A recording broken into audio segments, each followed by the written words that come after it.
सय्यदनगर मोहम्मदवाडी रोडवरील एका हॉटेलसमोर वारंवार ड्रेनेज तुंबण्याचा प्रश्न पुन्हा एकदा ऐरणीवर आला आहे. अनेक वेळा तक्रारी करून बातम्या प्रसिद्ध होऊनही परिस्थितीत कोणताही कायमस्वरूपी बदल झालेला नाही.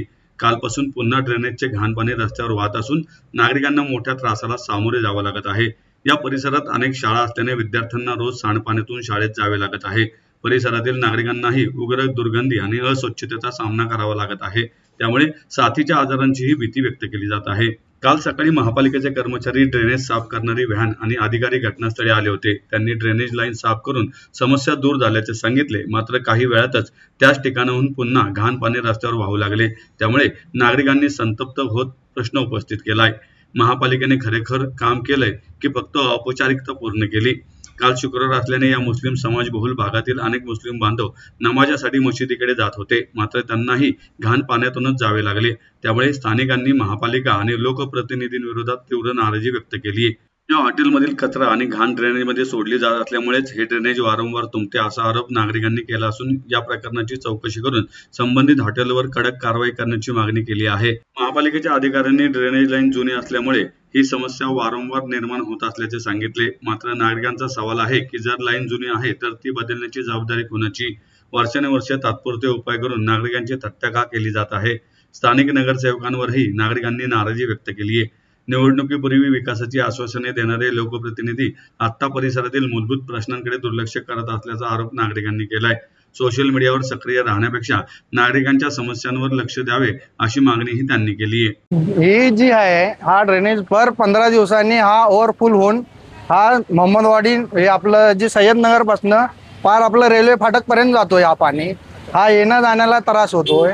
आणि काल शुक्रवार होता आपला आणि शुक्रवारमध्ये नमाजी तसंच गेले पाण्यामध्ये आणि आपलं वारकरीचं चालू आहे.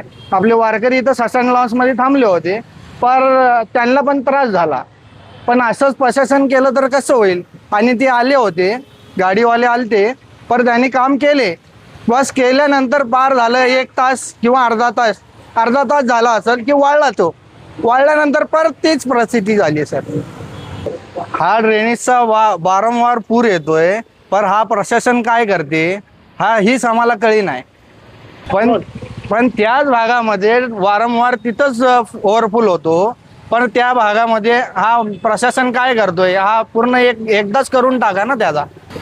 हा तुम्ही म्हणले बरोबर आहे. हा इथं 3 शाळा आहेत मोठे मोठे. पालकं येतात, पालकं त्याच पाण्यामधनं त्याच जातात आणि मुलं पण त्याच पाण्यामधनं घेऊन जातात. आरोग्याचा विषय आहे. हा आजारी पडतात, हा करतात. हा प्रशासनाला काय करायचं आम्ही? हा आणि आता सत्ता तुम्ही तोंडाला ही करून बांधून आमच्याशी ही करता आपलं सवाल करता. पण त्यासाठी काय करायचं? आता वास लई येतोय आणि उफळ वास येतो. पण काय करायचं काय? असं तुम्ही येऊन इथं थांबून बघा आता काय आहे परिस्थिती. नगरसेवक कुठे आहेत? नगरसेवक कुठे आहेत? कुठे गेलेत नगरसेवक? आणि वोटिंगच्या वेळेस तर पार गल्ली हिंडत होते. पर काय करायचं काय? निवडून आणले आणि असे या दिवसासाठी तुम्हाला निवडून आणले का? हे प्रकरण असं आहे बघा. दर 15 दिवसामध्ये ना हा ते इकडले 2 ते चेंबर आहेत ते पूर्णपणे ना भरून जातात आणि पूर्ण पाणी ना सय्यदनगरचं मोहम्मदवाडी रोड आहे खालीपर्यंत हे ना पूर्ण वाहत जात आहे. हे एवढा आरोग्याचा प्रश्न झालेला आहे. इथं आपल्याला शाळा आहे, जवळपास शाळा आहे. आता परवा दिवशी शुक्रवार होता, काल शुक्रवार होता, नमाजला जायचा लोकांना लई त्रास होता. आता 3-4 दिवस झालेले आता इथं वारकरी लोक सुद्धा पण आलेले आहेत. त्यांना पण इथनं जायला फार त्रास व्हायला लागला होता. त्यांची पण चांगली संख्या होती आमच्या इथंकडे. आता प्रशासनाला मला हे सांगायचं आहे की आता तुम्ही 15 दिवसात येतात आणि काय ते कामं करतात. जेटिंग मशीन पण येते, पण हर 3ऱ्या दिवशी ते काम होतं आणि तसंच परत ते पाणी वाहून जायला लागतं. आता ह्यामध्ये आपण काय करू शकतात हे आम्हाला सांगा प्रशासनाने.